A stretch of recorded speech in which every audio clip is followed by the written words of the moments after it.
Bonjour tout le monde, comment allez-vous aujourd'hui?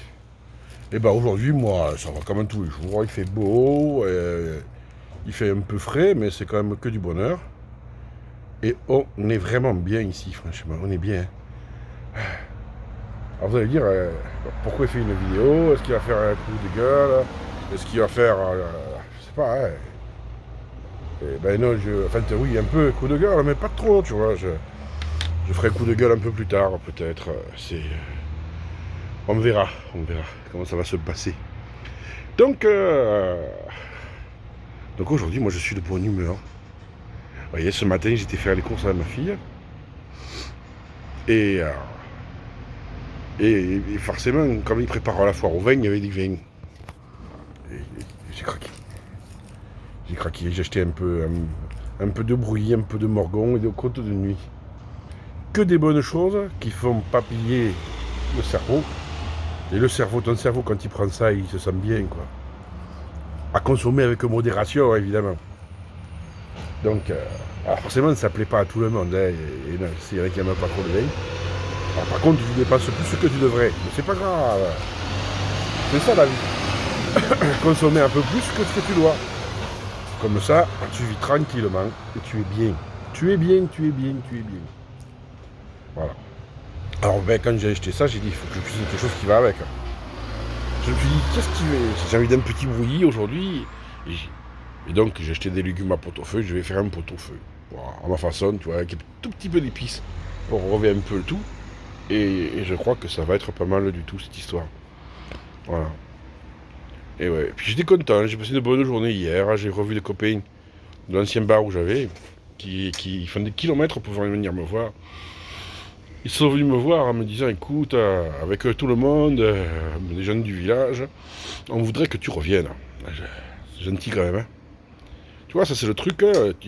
Voilà. Je dis, mais attendez, les gars, le bar il est ouvert, quelqu'un a racheté et tout. Ah, c'est un con.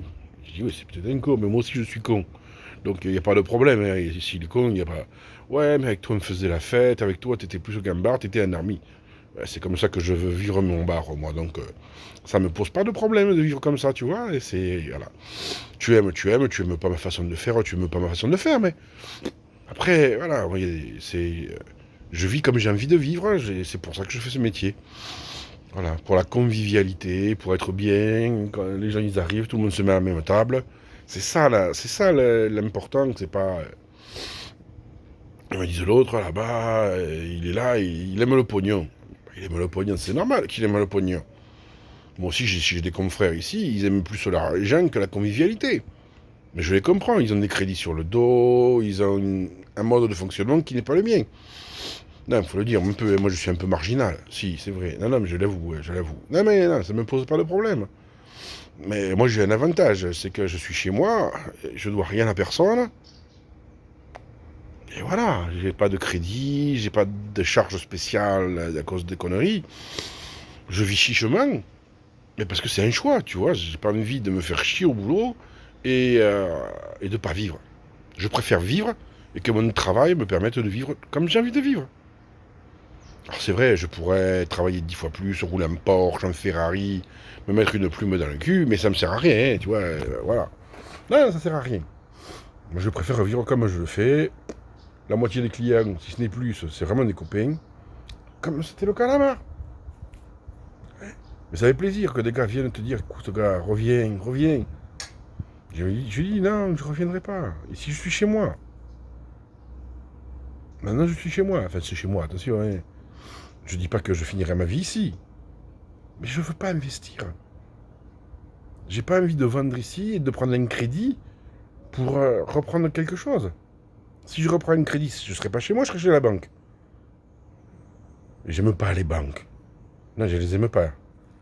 Ils m'aiment pas non plus. Hein. Ouais, je fais pas de crédit, je dépense pas. C'est pas ce que j'aime. Hein. Là, la banque, elle me dit, oui, on a perçu que vous avez un peu d'argent sur votre compte, vous voulez faire un placement. Hi. Oui.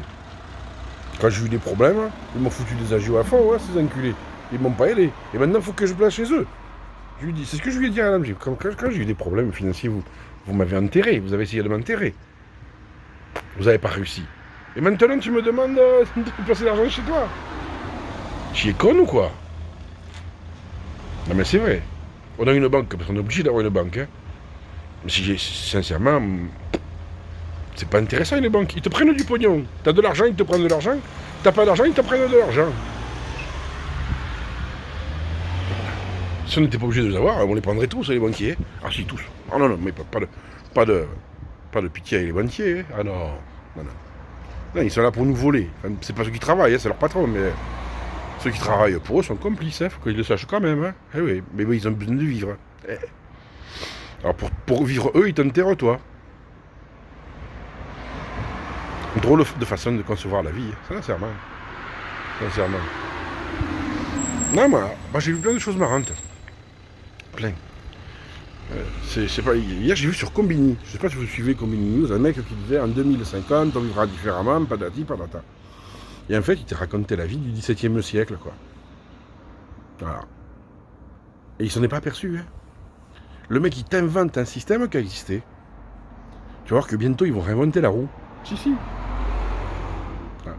Alors ils disent oui, bah oui parce qu'on s'aperçoit que finalement, eh bien il y a...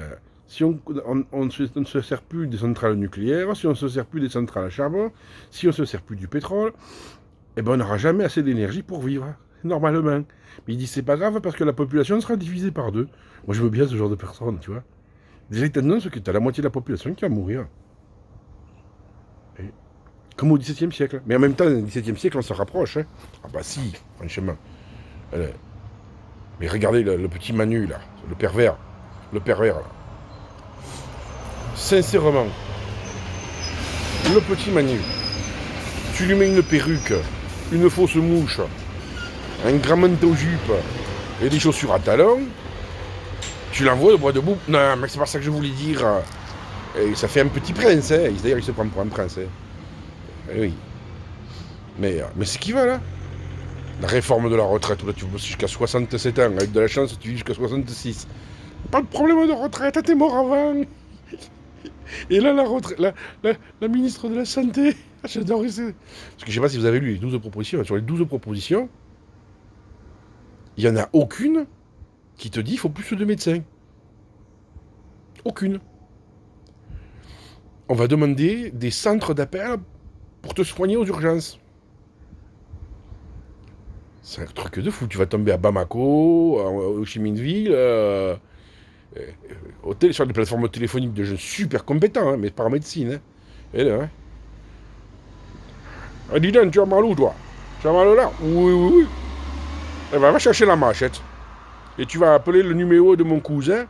Il est marabout, il va te guérir. Ça va être ça, hein. Et oui. Alors, puis après, il va y avoir des problèmes, des personnels qui ne seront pas des problèmes personnels de santé, mais qui vont quand même te soigner. Avec Doctissimo, peut-être, sur ça, ils vont aller sur Doctissimo. Vous avez mal où, madame? Vous avez la jambe cassée? Oui, oui. Alors, attendez, je regarde. Voilà. Alors, ce que vous faites, vous prenez 2 planches et vous les clouez ensemble. Non, pas dans la jambe, madame. Ça fait mal, le clou dans la jambe. Non, mais ça va être ça, quoi. Hallucinant. Tu m'étonnes que les gens des urgences, et des hôpitaux, et des médecins, et des infirmières, les aides-soignantes, ils n'en peuvent plus. Je sais pas, c'est pas comme si vous avez entendu hein, quand elle a parlé des EHPAD. Parce qu'il y a des problèmes de personnel dans les EHPAD. Bon, ça on le savait. Hein. La solution, c'est pas recruter. Non, recruter, ça coûte cher. Eh ouais, ça coûte cher. Tiens, Jackie. Ça coûte très cher de recruter dans les EHPAD. Donc la solution, c'est de mettre des caméras. Comme ça, les gens, ils n'ont plus du tout d'intimité. Mais comme ça, ils verront la personne mourir. Il y aura un mec qui va gérer tout ça, puis il va dire femme de chambre 571, allez dans la chambre 784. Amenez une housse mortuaire, ça y est. Non mais c'est n'importe quoi. N'importe quoi. C'est hallucinant. Et le pire, c'est que les gens, il y a des gens qui disent ah, c'est bien, ils vous mettent des caméras. Ah, une caméra, ça ne remplace pas une personne. Ce qu'il faut dans vos maisons de retraite, là, vos mouroirs, c'est du personnel pour accompagner les gens. Les gens, ils ont vécu toute leur vie, ils ont trimé toute leur vie, et vous les laissez crever comme des chiens. Déjà, les familles qui font ça, moi je vous dis, moi je préfère garder mes parents, j'en chie, je suis aidant familial, en plus de mon bar. C'est pas facile, hein. Au quotidien, c'est pas facile. Croyez-moi, ça fatigue, hein. Mais nom de Dieu, quel bonheur. Ils vieillissent bien. Ils vieillissent bien. Il y a leurs petites filles, ils ont leurs animaux, ils ont... Voilà. Ils ont leurs fils. Et c'est quand même beaucoup mieux que de vivre seul. Parce que maintenant, les couples, on les sépare. Ils n'hésitent plus à séparer les couples, hein. Et là, ils n'hésitent plus. Les gens, ils ont vécu 60 ans ensemble, tu les sépares. Voilà, parce que ça t'arrange pas. Sans honte, hein. Il n'y a pas besoin d'avoir honte là-dessus, hein. Ah ben, ils sont honte. Voilà. Tout ça pourquoi? Parce qu'on a tout perdu au niveau de la convivialité. On a tout perdu au niveau du savoir-vivre. Du savoir-vivre ensemble. Pour cette sacro-sainte consommation. Est-ce que vous avez besoin de consommer ou est-ce que vous avez besoin de partager? Posez-vous la vraie question. Posez-vous la vraie question. Qu'est-ce qui est le plus important? De passer un bon moment entre amis, hein, où on va rire, on va se détendre, ou de jouer à la PlayStation 12 sur un jeu en ligne avec des gens que tu connais pas, qu'on n'a rien à foutre, et que tu auras payé la PlayStation, je sais pas quel prix, les jeux paquets, de la fortune. Et les gens, ils sont malheureux qui vivent comme ça. La preuve, ils sont toujours en train de se droguer. C'est dire. C'est comme ça. C'est comme ça. Alors moi, j'ai fait le choix. Je vis plus chichement, mais je vis avec les gens que j'aime, que j'apprécie. Après, il y en a plein qui ça fait chier le monde. Et sincèrement, je n'ai rien à foutre que ça les fasse chier. Sincèrement. Ils vont pas me faire un deuxième trou du cul, je leur dois rien. Donc voilà. C'était mon petit billet d'humeur du jour. 12 minutes, putain, j'ai encore parlé trop. Hein. Oh, parce que je suis bavard. Il est temps pour moi de vous souhaiter la meilleure des journées possibles. Pleine de sourires et pleine de bonheur. Et surtout, n'oubliez pas, soyez heureux, rendez heureux. Ciao.